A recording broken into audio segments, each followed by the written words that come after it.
ปัจจัยที่เกิดก่อนเพื่อเป็นกำลังหนุนปัจฉาชาตปัจจัยก็เป็นปัจจัยที่เกิดทีหลังเป็นกำลังเสริมให้สิ่งหนึ่งได้เจริญสมบูรณ์ก็นำเสนอกันมาปัจจัยที่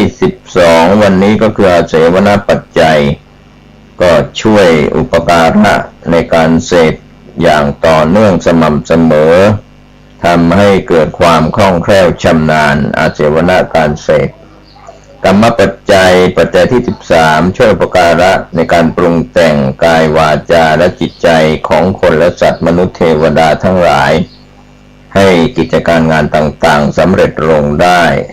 ปัจจัยที่14วิปากปัจจัยก็ช่วยอุปการะโดยความเป็นวิบากก็คือตัวผลที่ได้รับปัจจัยที่15อาหารปัจจัยสิ่งที่ช่วยอุปการะในการนำมาอาหาร4อย่างแล้วก็ปัจจัยที่16อินทรียปัจจโยสิ่งที่ช่วยอุปการะโดยความเป็นผู้ปกครองในอินทรีย์22เราก็จะทยอยศึกษาทำความเข้าใจกันว่าความเป็นใหญ่22อย่างเป็นอย่างไร17ฌานปัจจัยสิ่งที่ช่วยอุปการะในการเพ่งอารมณ์มีองค์ฌาน5มีวิตกวิจารปีติสุขเอกคตา18มรรคปัจจัยสิ่งที่ช่วยอุปการะโดยความเป็นหนทางแห่งมรรคก็คือมรรคมีองค์8ก็ได้แก่ศีลสมาธิปัญญาปัจจัยที่19สัมปยุตตปัจจัยสิ่งที่ช่วยอุปการะโดยความเป็นผู้ประกอบกันคือจิตกับเจตสิกที่เข้ากันได้วิปยุตตปัจจัยที่20นั้นก็สิ่งที่ช่วยอุปการะโดยความเป็นผู้ไม่ประกอบหรือว่าเข้ากันไม่ได้ปัจจัยที่21นัตถิปัจจโยก็ช่วยอุปการะในส่วนเป็นผู้ที่ยังมีอยู่ครับอัตถิมีอยู่ผลจึงดำรงอยู่ได้22นัตถิปัจจโยสิ่งที่ช่วยอุปการะโดยความเป็นผู้ที่ยังไม่มีคือสิ่งหนึ่งตายไปสิ่งใหม่ก็เกิดขึ้นมาปัจจัยที่23วิคตาปัจจโยครับเป็นสิ่งที่ช่วยอุปการะโดยปราศจากเรียกว่าปราศจากไปทำให้เกิดสิ่งใหม่ขึ้นมาแล้วก็ปัจจัยสุดท้ายที่24อวิคตาปัจจโยสิ่งที่ช่วยอุปการะดำรงอยู่ไม่ปราศจากไปก็คือทำให้ผลเกิดขึ้นได้ครับก็เป็นส่วนที่เราจะต้องทำความเข้าใจในแต่ละปัจจัยก็ฝากเรียนท่านผู้ฟังนะครับว่าการอธิบายขยายเนื้อความปัจจัย24นะครับแต่ละปัจจัยนั้นก็คงจะเป็นเรื่องที่ท่านผู้ฟังก็จะเข้าใจบ้างไม่เข้าใจบ้างท่านต้องทำใจเพราะว่าเป็นของละเอียดอ่อนแล้วก็ต้องมีพื้นฐานเพราะว่ามีการยกบาลีซึ่งเป็นพุทธวจนะคำสอนของพระพุทธเจ้าตรัสไว้ในพระไตรปิฎกก็เป็นหลักฐานในเบื้องต้นหลักฐานสำคัญอันดับแรกนะครับท่านผู้ฟังก็คือจะต้องเข้าใจภาษาปัจจุบันให้ง่ายขึ้นก็คือภาษาสื่อที่ผู้บรรยายหรือพระอาจารย์หรือครูสอนหรือที่ท่านกำลังรับฟังอยู่นี้ผมก็พยายามใช้สื่อภาษาที่ท่านจะต้องเข้าใจครับก็แต่ก็ยังต้องอ้างอิงไม่ว่าจะเป็นอัตถกถาดีกามาสนับสนุนเพื่อไม่ให้สาระของการอธิบายผิดไปจากวัตถุประสงค์ในส่วนของพุทธประสงค์ของพระพุทธองค์ก็ยังคงยืนกรานที่ยังพูดถึงภาษาบาลีอยู่นะครับท่านผู้ฟังการนำมาเป็นหลักฐานก็ถือว่าผู้ศึกษาเราชาวบ้านธรรมดาทั่วๆไปที่ไม่ได้ศึกษาบาลีหรือว่าไม่เข้าใจภาษาบาลีก็สามารถไปอ่านในสื่อภาษาหรือทำความเข้าใจในส่วนภาษาท่านกำลังรับฟังสถานีวิทยุสาธารณะจังหวัดเชียงใหม่คลื่นพัฒนาคุณภาพชีวิต FM 92.25 เมกะเฮิรตซ์บริหารและจัดการโดยวัดป่าแดงมหาวิหารส่งกระจายเสียงจากเลขที่71หมู่ที่14บ้านใหม่หลังมอตำบลสุเทพอำเภอเมืองจังหวัดเชียงใหม่ร หัสไปรษณีย์50200หมายเลขโทรศัพท์0818818815690520000636-7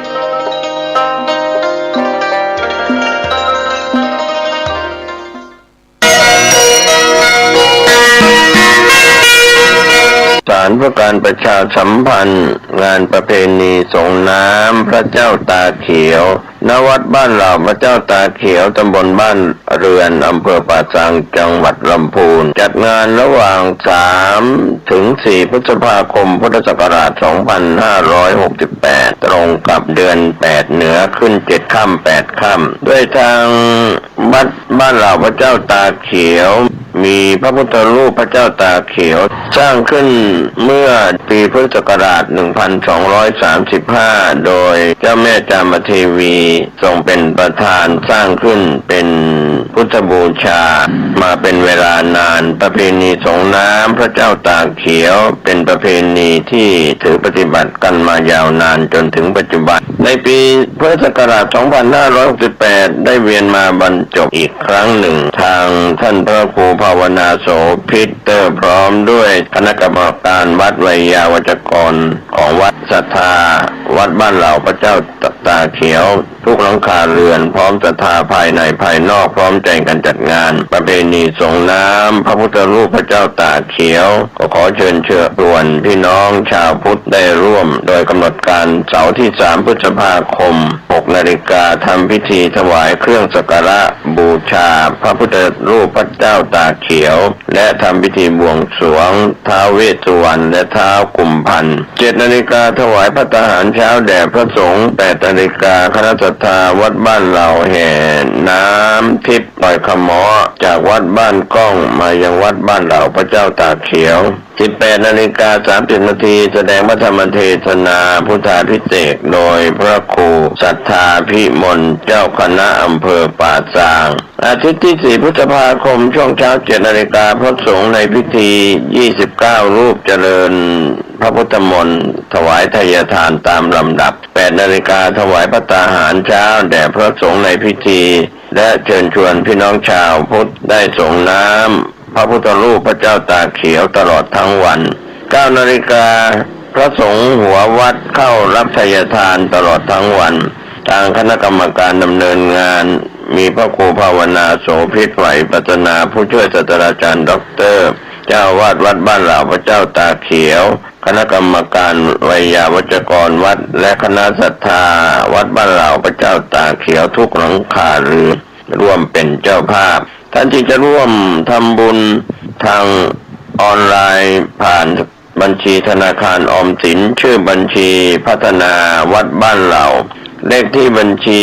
020-291-574 หรือติดต่อสอบถามโดยตรงที่พระครูภาวนาโสภิตไฝปัฒนาเจ้าอาวาส 0969525159 ได้ตั้งแต่บัดนี้เป็นต้นไปก็ขออนุโมทนาเชิญชวนศรัทธาสาธุชนทั้งหลายได้ร่วมงานประเพณีส่งน้ำพระเจ้าตาเขียวณวัดบ้านเหล่าพระเจ้าตาเขียวตำบลบ้านเรือนอำเภอป่าซางจังหวัดลำพูนระหว่าง3 ถึง 4 พฤษภาคม 2568 นี้ได้บุญได้กุศลได้ความดีได้ความสุขโดยทั่วหน้ากัน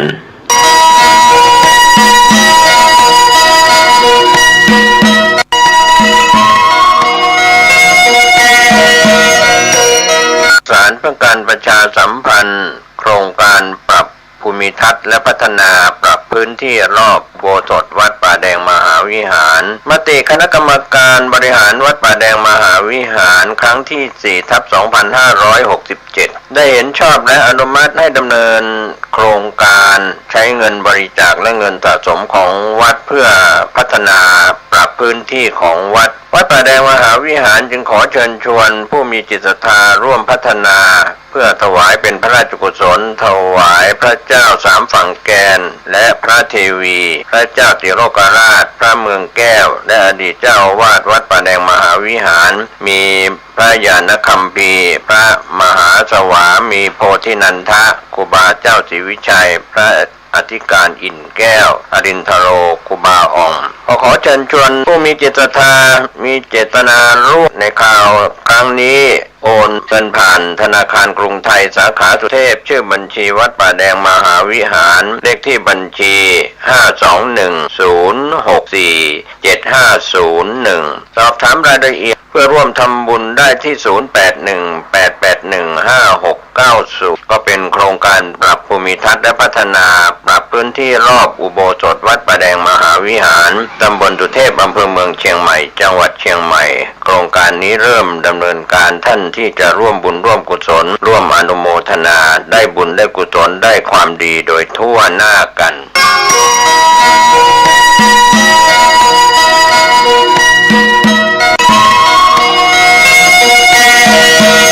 ข่าวสารเพื่อการประชาสัมพันธ์งานบุญงานกุศลขอเชิญทำบุญทอดผ้าป่าสามัคคีสร้างศาลาปฏิบัติธรรมพรหมสิทธิ์และขอเชิญร่วมทำบุญ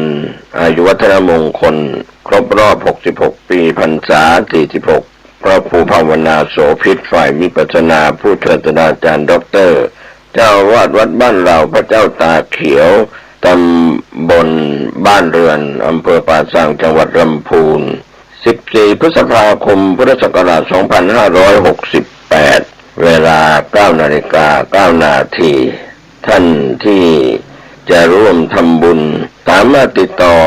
บริจาคได้ที่พระครูภาวนาโสภิตธนาคารกรุงไทยเลขที่บัญชี 511-171-4283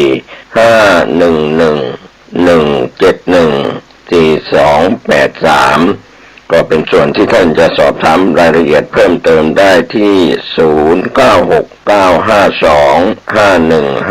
0969525159 ก็เป็นส่วนงานบุญงานกุศล